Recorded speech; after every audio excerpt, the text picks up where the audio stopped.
Humina nga ba ang Filmfest 2024 dahil sa nakakalokang gross earnings ng ilang pelikula? Mag-on na yung dalawa dahil medyo wala na raw wall. Ay, tsaka na yung parang very, sila, tactile sila sa isa't isa. Yung mga action nila, mga love language, kung tawagin. Pang-jowa na, pang mag-jowa. Ay, Tito OG, bakit hindi mo daw masyadong binabanggit ang The Kingdom? May galit ka daw ba kay Vic Soto? Ha? May mga ibang nagbabasyon na bobo ka daw dahil talaga naman doon nangyayari na minsan yung best picture hindi yung best director. Isinugal ko yung pisngi ko na sampalin niyo ako pag napangitan kayo sa Green Bones. Wala pa ba? Wala pa bang sumasampal sa inay? Wala, kaya nga ako lumipad dito kasi hindi pa dito napapanood sa US. Pwede ka po maging number 1 kapag kami pinagawa sa mukha? Ha? Paano mo naman sinasabi may pinagawa si Andrea? Hoy! Hello mga ka-update! Ito po ang inyong mga lingkod. Ito po si Mama Loy! Ito naman po si Josa Poco! At ito naman po si Papa O, si OGPS. Ano pa nga ba ang laging yung inihirit sa amin? Ay! I-cheer ka mo na! Dali!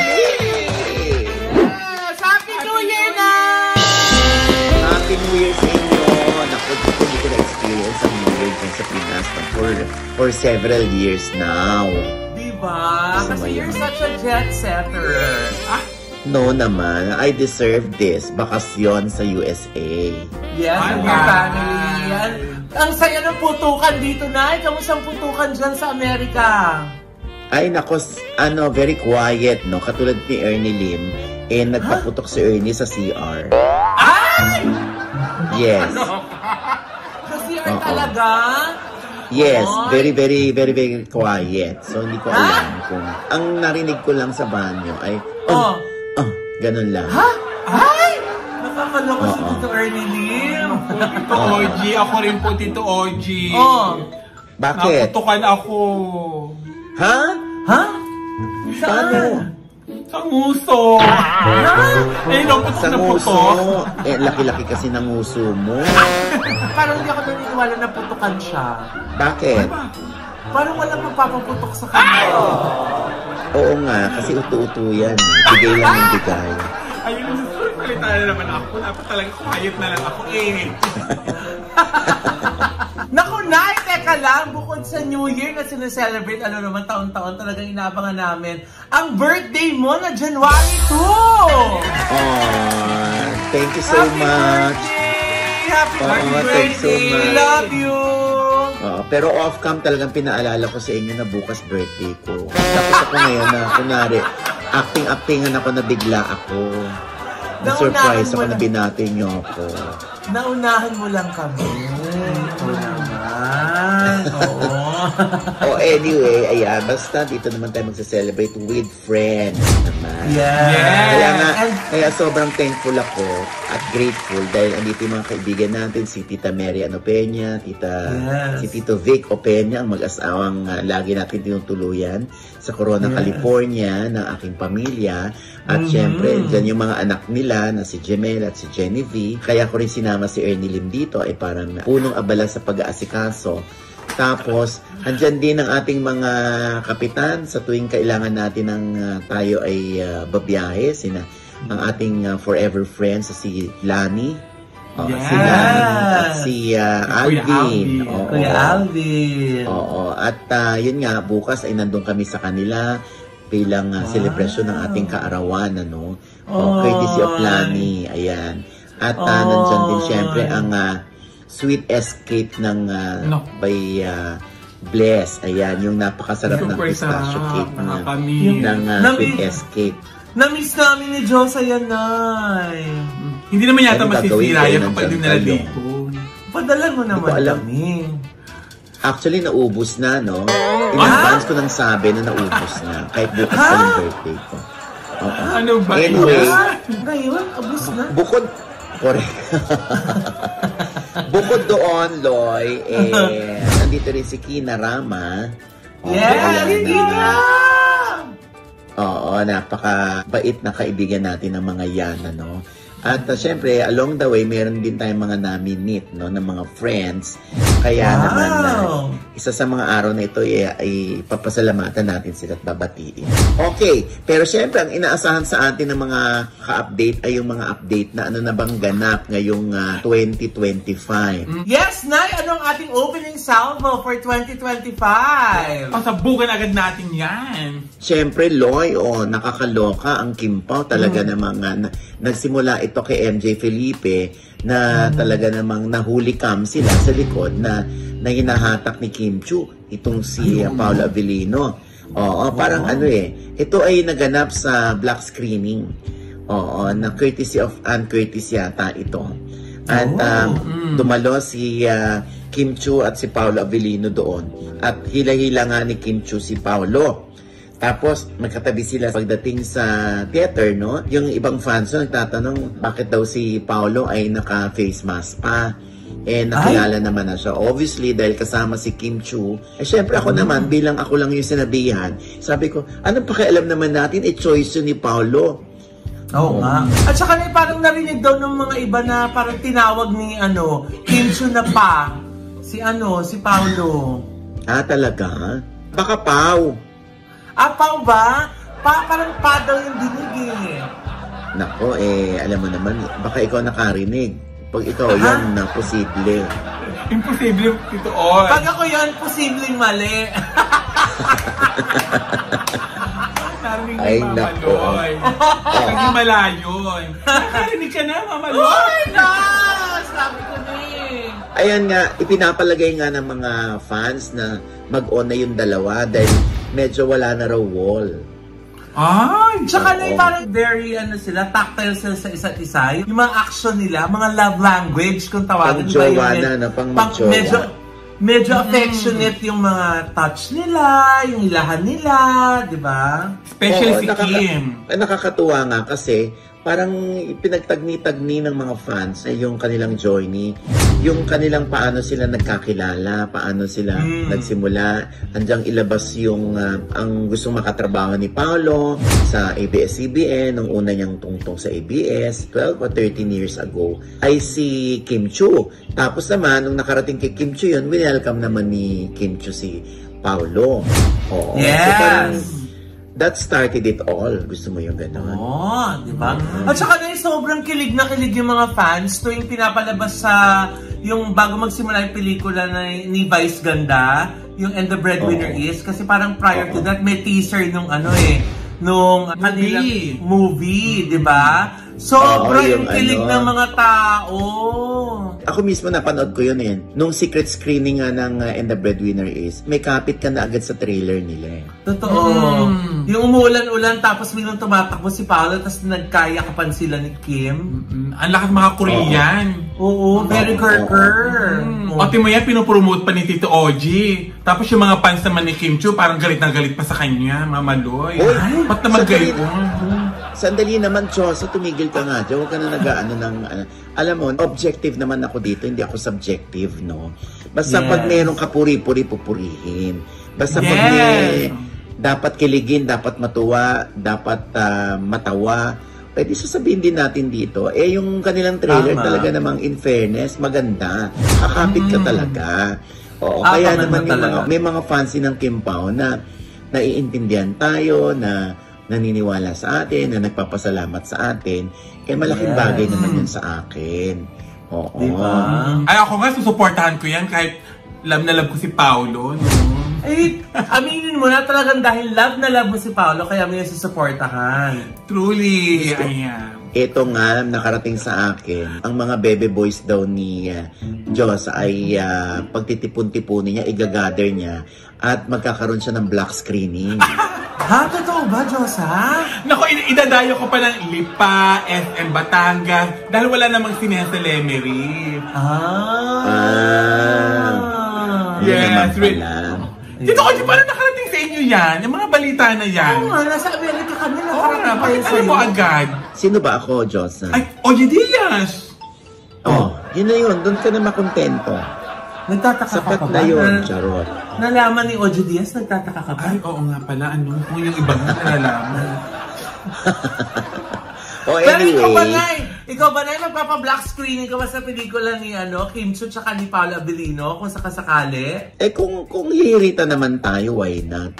Wow. Ayoko naman mag-try na magpapa-black screening ako. Baka sabihin nila, gusto mo lang ilapit ang sarili mo.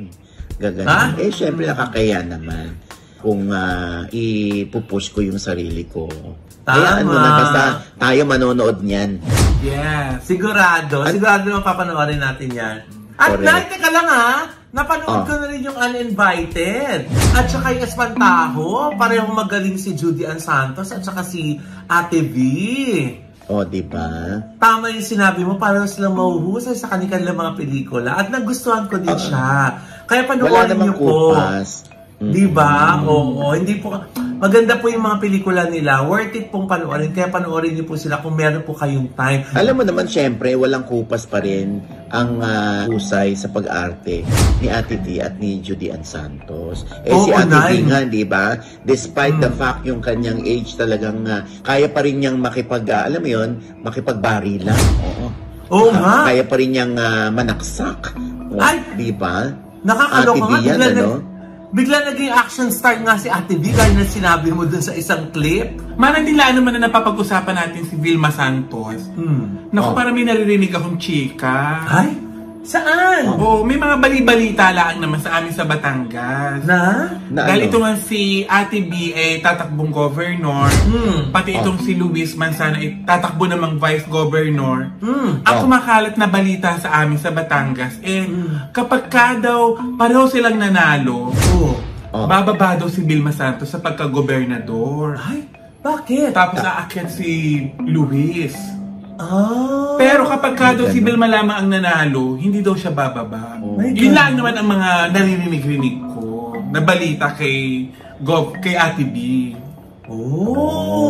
Siyempre, kailangan pa rin natin marinig si Ate V kung gaano katotoo yan.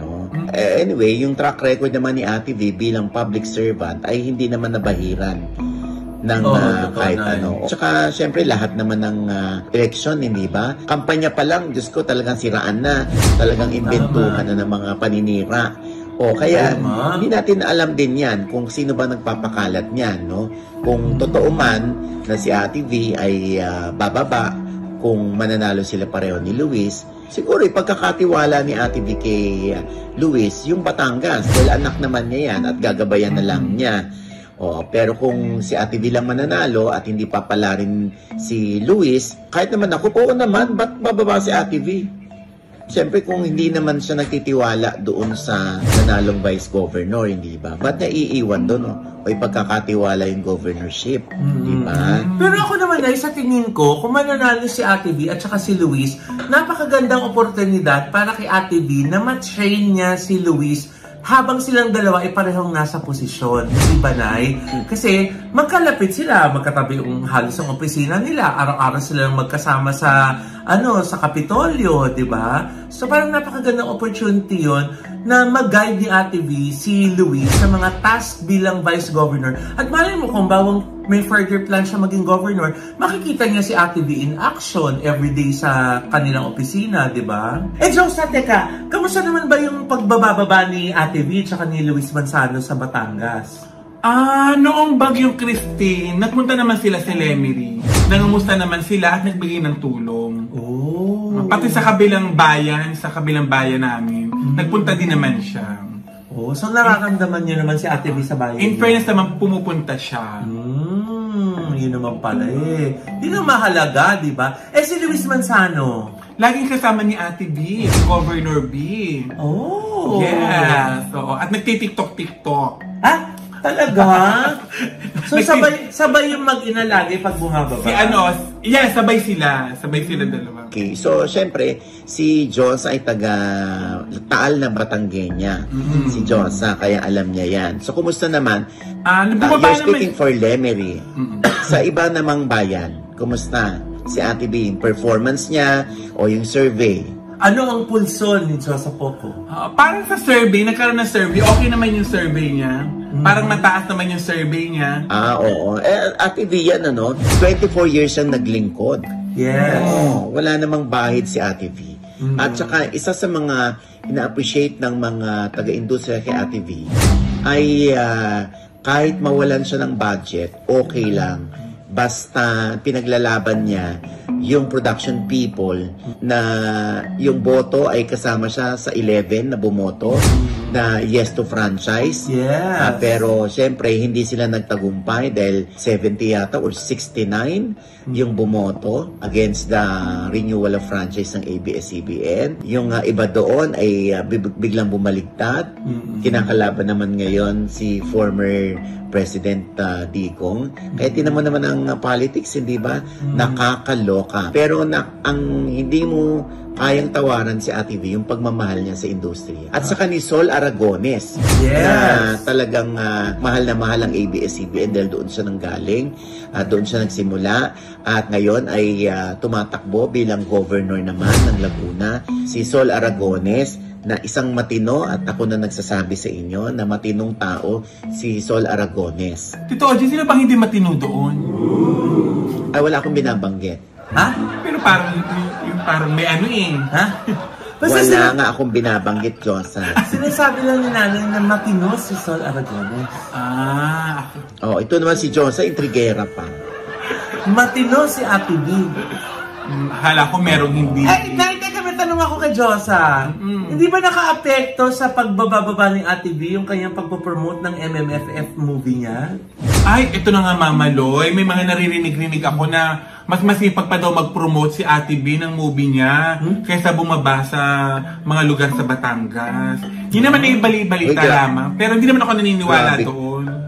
So, ano pinaniniwalaan mo, Diyosa? Tito Oji, hindi ko alam. Dahil ang laki-laki naman ng Batangas. Ako naman ay nasa Lemery lang. Tito Oji, malay mo naman, nasa ibang lugar sa Batangas, doon siya bumababa. Sa amin... ang laki-laki nga ng Batangas. Ito naman si Diyosa, kung ano ng mga naririnig, huwag mo nang pinaniniwalaan yung mga ganon. Alam mo, kaya lang talaga nakikita si Ate B nagpo-promote. Obviously, ang pelikula ay pinopromote talaga. At yan ay nati-TV o nati-televise yan. Nabablog yan kasi samahan ng mga artista yan mga artista yan nagpo-promote. Di ang dami-daming mga vloggers. Sa pagbababa naman ni Ate V sa Batangas, hindi naman laging merong media men na kasama siya o mga vloggers na ipopost yung pagbababa niya. Oo. Tsaka mga Batanggenyo niya makakapagsabi niyan. Baka diba? naman Hindi man ako taga Batangas. Baka naman time management, Tito Oji, baka after nitong pelikula niya, ngayong 2025 na January, saka siya mag-iikot dahil parang nasabi nga ni Ate B dati na namimiss na niya maglingkod sa Batangas. At saka, Nay, parang feeling ko naman, yung mga nanonood, di ba, ng pelikula ni Ate B, na-entertain. Parang added mileage din sa kanya, exposure din kay Ate B. Kahit nasabi mo na hindi politically related yung kanyang pelikula, nararamdaman ng mga taga-Batangas ang kanyang presensya dahil napapanood siya sa big screen, di ba? Oo. At saka maidagdag ko lang, na kaya namang ihiwalay ng mga tao yung karakter na ginagampanan ni Ate B dun sa Uninvited, kung saan isa-isa niyang nilipol o napatay yung mga pumatay sa anak niya. Ay, teka lang, Nay! Parang na-spoil mo na, yung iba hindi pa nakakapanood. Ay, sorry. Ano ba yan? Ako, magagalit sa'yo si Ate V, Tito Oji. Baka magalit si Brian ng mentor. Ay, di ba? Spoiler ka pala, Tito Oji. Sorry naman. Siyempre, napanood na natin yan. Yes. Mali mo dahil sa nasabi ni Nanay, mas maintriga sila, manood sila nung Uninvited, di ba? Oo nga, correct. At, and speaking of Uninvited, siyempre, ano na nga ba ang latest ranking? As of December 30 o 31, Ito po. Humina nga ba ang Filmfest 2024 dahil sa nakakalokang gross earnings ng ilang pelikula? Kung paniniwalaan nga natin ang unofficial MMFF 2024 gross ng 10 pelikulang kalahok ayon sa Pinoy History Fan page mula December 25 hanggang December 31, nangunguna ang And the Breadwinner Is ni Vice Ganda na may 206 million. Number 2 naman ang The Kingdom ni na Vic Soto at Piolo Pascual na may 97.5 million. Pangatlo ang Green Bones ni na Dennis Trillo at Ruru Madrid na may 90 million. Pang-apat naman ang espantahon ni Miss Judy Ann Santos na may 87.5 million. Pang-lima ang Uninvited ni Ate V, Aga Mulak at Nadine Lustre na may 81.2 million. Pang-anim ang Strange Frequencies ni Enrique Hill na nakakuha lamang ng 12 million. Malayo mula sa pang-lima. Pang-pito ang My Future You ni na Francine Diaz at Seth Fidelin na may 9 million. Pang-walo ang Topak ni Arjo Ataydin na 8 million. Pang-siyam ang Isang Himala na nakakuha lamang ng 5.1 million. At pang-sampu naman ang Hold Me Close ni na Julia Barreto at Carlo Aquino na may 5 million. Nako, kung totoo ito sana ay maabot ng Filmfest 2024 ang gross earnings ng Filmfest 2023 na 1 billion, kung saan 924 million nito ay nakuha ng Rewind, ang movie ni na Dingdong Dantes at Marian Rivera, na tila imposible nang maabot ito ng top grosser na And the Breadwinner Is. Abay, pinag-aaralan na ngayon pa lang ng mga expert sa movie industry at ng MMDA kung paano makakabawi sa Filmfest 2025. Lalo na ngayong kalaban ng mga sinihan ay ang streaming platform at taas ng production cost. Ayan. So, gumagalaw na yung ranking nila, no? Pero nangunguna pa rin ang The Breadwinner Is. Yeah. At ang nakakatuwa naman na dadagdagan na ng sinihan yung ibang mga pelikula dahil na rin siguro sa panawagan ng mga nanalo nga nung Gabi ng Parangal na sana naman pabigyan niyo ng pagkakataon na mapanood yung iba pang mga pelikulang kalahok, di ba? Ay, Tito OG, alam mo naman, mahilig ako magbasa ng mga comment. Ayun ang sabi nila, bakit hindi mo daw masyadong binabanggit ang The Kingdom? May galit ka daw ba kay Vic Soto? Ha? Gaga, ba't ako magagalit kay Bossing Vic? Unang-una, wala naman akong sinabing anything against Bossing Vic. At wala rin naman akong naririnig sa kanya against me. Alam mo, una, ang hirap naman mag-review ng pelikulang hindi mo napanood. Diba? Lalo na naghahabol ako ng mga panonooring pelikula dahil aalis ako. Kaya tinan mo hanggang ngayon mula December 25 hanggang January 5 ako dito. So paano? Kaya gusto ko mapanood. And to be honest, sa totoo lang naman, napanood ko yung first 30 minutes ng The Kingdom, pero hindi ko siya natapos dahil nga late sila nagsimula, kailangan tumakbo sa kabila. Yeah. Sabi ko, panonoorin ko na lang ito pagdating ko ng Pinas from US. Kasi bala ko talaga panoorin ng buo. Pero sa naman, sa mga naririnig naman natin na underacting dito ni Bossing Vic, ay ibang-ibang Bossing Vic daw ang makikita natin dito. Tama. Syempre, ako naman ay curious din doon sa underacting ni Bossing Vic. Dahil totoo naman, first 30 minutes underacting talaga si Bossing Vic. Kaya papanoorin ko siya, i-continue kong panonood sa pagdating ko. Pero at least naman, di ba, nanalo bilang second best picture ang The Kingdom, no? Yes. Na third best picture naman ang My Future You. Fourth best picture naman ang Isang Himala. At first best picture naman ang Green Bones. Ay, ayun na nga, Nay. May mga ibang nagbabasyo na bobo ka daw. Dahil talaga naman doon nangyayari na minsan yung best picture, hindi yung best director. Di bobo na. Tapos usapan. Para walang away. Ang daling ka usap. Tito, awayin mo sila para masabog yung 2025. Hindi, alam mo, ang akin lang, Lloyd. Doon ako nanggagaling sa nagtay kayo ng best director. Okay? Napanood ko rin yung My Future You, okay din naman siya. Nagtay yung dalawa. Tapos yung best film, hindi na nakasama. Sana man lang yung first at second, sila yung nagtay. Oo nga. Kasi best film nga siya Tama. Yung sinasabi na nangyayari namang madalas, pero hindi nangyayaring madalas, yung dalawa ang best director.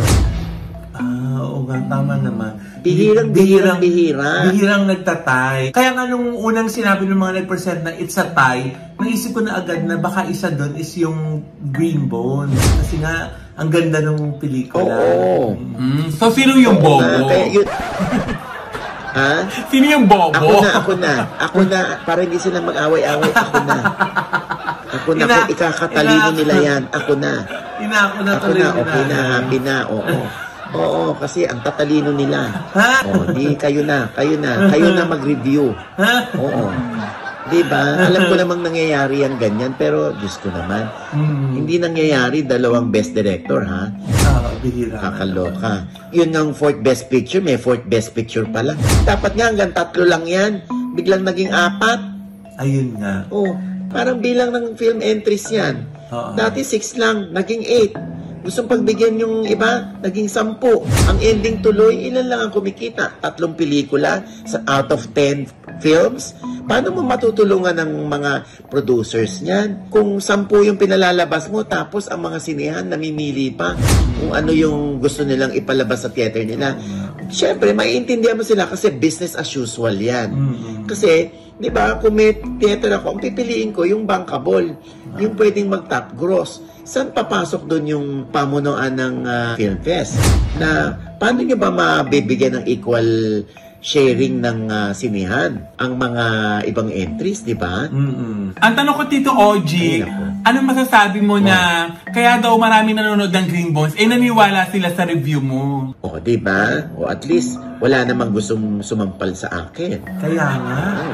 Kasi sinabi ko talagang isinugal ko yung pisngi ko.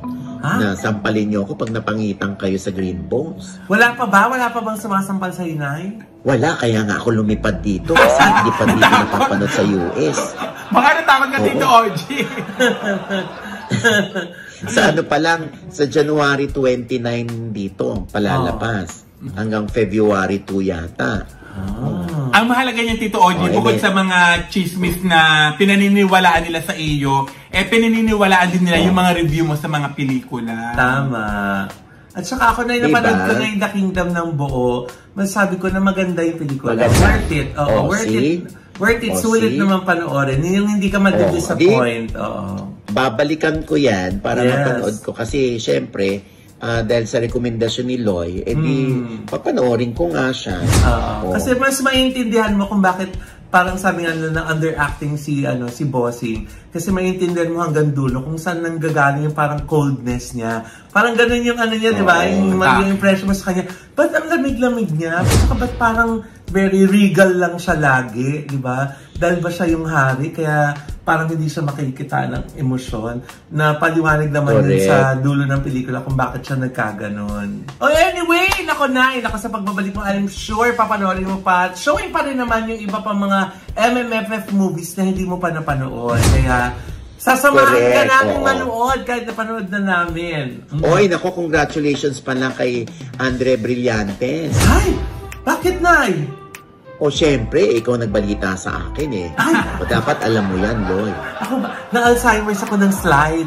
Kasi nga, Nay, si Miss Andrea Brillantes ang hinilang na world's #1 most beautiful face. Wow!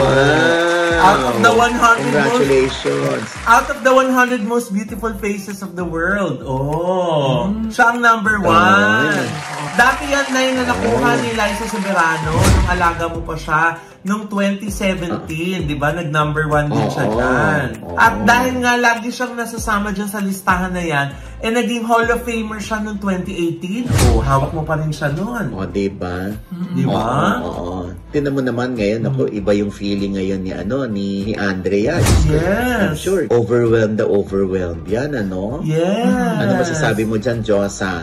Ay, naniniwala naman ako, Tito OG. Deserve niya naman maging #1. Pinakamagandang babae sa buong mundo. Yes. Dahil nakita ko siya sa personal. Nag-perform siya kay Leviste.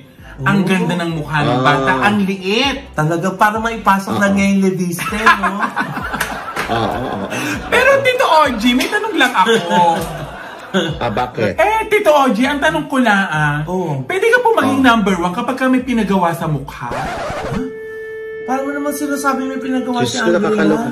Hoy, Josa, palagay mo kung may pinagawa yan sa paa, magiging most beautiful face yan. Ayun na nga, kasi nga may pinagawa si Josa sa paa. Kaya hindi nakikita until now. Grabe naman kayo, sa paa talaga. Basta, wag ka nang umano-ano dyan, Diyosa, na kumontra dyan. Nakuha na yan ni Andrea, bigay na natin sa kanya. Nakakaloka ka. Pero syempre, yung mga lumalabas daw na ipinagawa ni Andrea, yung eyelids niya, tapos pinaliit niya yung mukha niya, ganyan. Maliit na naman talaga mukha ni Andrea. At saka si Andrea, hindi nakakasawa ang mukha, in fairness. Oo. Kaya naman, tinamo naman, parang may kumontra ba o kukonti lang ang kumontra nung siyang hiranging #1? Diba? Tsaka proud ng mga Pinoy pagka ganyan na ang kanilang kababayan ang nagna-#1. Tama na, diba? Talagang Philippines pride. Ababilo mo sa 100 sa buong mundo, more than 100 pa yung mga pinagpilian niya. Nanguna ang Pinoy, diba? Nakaka-proud! Kaya nga, correct, diba? Congratulations, Andrea! And with that, mga kaibigan, ito po ang inyong mga lingkod. Dito po si Mama Lai, mga nanonood po sa amin na hindi pa namin subscriber. Please subscribe now na! Click nyo na pa yung subscribe button na nandiyan sa ibaba. At kung naibigay ko yung ating episode nito, kayong komento sa lahat namin, chika, comment below, click like button, huwag kalimutan i-click ang notification bell! Dahil pag i-click niya, kayong unang-unang manonotify na meron kaming latest update. At syempre pa ang kanya-kanya naming channel. Yes, sana manonood mag-subscribe po kayo sa channel ko. That's Mamaloi! M-A-M-A-L-O-I. May meron po tayong bagong vlog dyan. At syempre, bagong taon. At syempre, nais natin pagpasalamat sa Envy Skin Beauty and Wellness Center for skin, face, body, and wellness. Nandyan po sila sa Mother Ignacia sa tapat mo ng ABS-CBN sa Grandia Place po. At syempre, ang nagniningning nating mga ngiti, nanay, diba? Mula po yan sa JCS Gorgeous Smile Dental Clinic kay Dr. JC Solis po. Nandiyan naman po ang kanilang clinic sa E. Rodriguez sa tapat lang po ng Christ the King Church. At thank you, Dr. Jessica D. for our eyewear. Ang Ideal Vision po. Yes, naka-eyewear ako, lo. Yes, ang ganda. Ideal Vision yan. Yes, apakabongga. Nakakatangos ng ilong. Oo nga, oo. May pang-angkla bang ganun yung salamin mo, Nay? Hindi, tinataas ko lang. Nalalagyan siya ganyan. Akala ko may pang-angkla. Anyway. Tatlo na yung tukod nito. Made to order sa Ideal Vision kay Tito Orchi. Yeah. Oh, anyway, and syempre, tinan mo naman, alam mo, ang ganda-ganda ng pwesto ko rito. Kitang-kita ko yung mukha ko from Envy Skin Beauty and Wellness. Yes! Oh, tinan mo naman, ang ganda-ganda ng gawa. Dr. Rhea Trinidad, ikaw na. Diba? Parang pabata si Tito Orchi. Angelo Dominguez, ikaw na. Yes! At mag-hello din tayo at Happy New Year kay Attorney Reggie Togol. Yes. Attorney Reg. Yes. Yes. Si Josa, lahat na yung sasabihin. Siyempre, magpupromote din ako ng aking social media account. From TikTok, YouTube, Facebook, Instagram. At syempre yung aking ganap noong nagpasaya ako sa aming barangay sa mga bata para masaya yung Christmas nila. Watch niyo po yan sa aking YouTube channel. Yeah. At maraming salamat din po sa Headway Vera Salon. Yes, thank you so much. Yes. Iconic Star din, thank you so much. Iconic, thank you din. Ayan ha. At syempre pa, ang aking panayam pa rin sa magkapatid na kambal na si George at si Jai Agpangan. Ang saya. Nakakaaliw sila. Oo, ha? Super. Yan po ay sa OG Diaz Inspires na nasa I1 TFC na rin po. At syempre pa, ang ating pasasalamat din kay Tamerlane at kay Oliver Carney. Yes, sir. Thank you. Hollywood Press. Thank you, Sir Oliver. Siyang naging daan para nakapasok tayo. Oo, di ba? Doon sa sa MMFF 50, di ba? At saka kay Sir Noel Ferrer. Thank you, Sir Noel. Ayan. Thank you, Noel. At syempre pa, ito po uli ang inyong lingkod, Papa Osin OG Diaz, ang lagi nagsasabi at nagpapaalala sa inyo na sa tuwing gigising po tayo tuwing umaga, huwag na huwag po tayong makakalimot, ha? Na magpasalamat sa Panginoon. Dahil tayo kanyang ginising, ibig sabihin may mission pa rin po tayo sa buhay. Sabay sabing! Every season is a blessing! At ano pa nga ba ang lagi niyong inihirit sa amin? Chika mo na! Dali! Happy birthday, Tito Orgy! Happy birthday! We love you na! Tito Orgy, yung mga padala sa amin, ha? Yung mga And then, yung pins, yung kamag-anak ni Loy, nandito na yung padala. Yes, Ate Irma Winner! Thank you so much! Tita Irma, thank you so much sa padala mo. Alam mo, tsaka ano, sa atin. yes, pero ano, kay Mrena meron, kay Jex meron, tsaka sa akin meron, sa'yo Loy meron. Yes. Yan, thank you, Tita Irma. Bakit wala sa akin, Tito OG? Huh? Bakit wala? Ayaw daw niya, sabi ni Tita Irma, hindi raw siya nagpapadala sa mga taong may sungay. Kaya ano. Buti na lang, pinsan ko bata ko na to eh. Kahit meron ako nito. Wala ka masusunod dito, OG. Ikaw na representative ko. Ikaw na representative ko, Diyosa. Meron pa rin!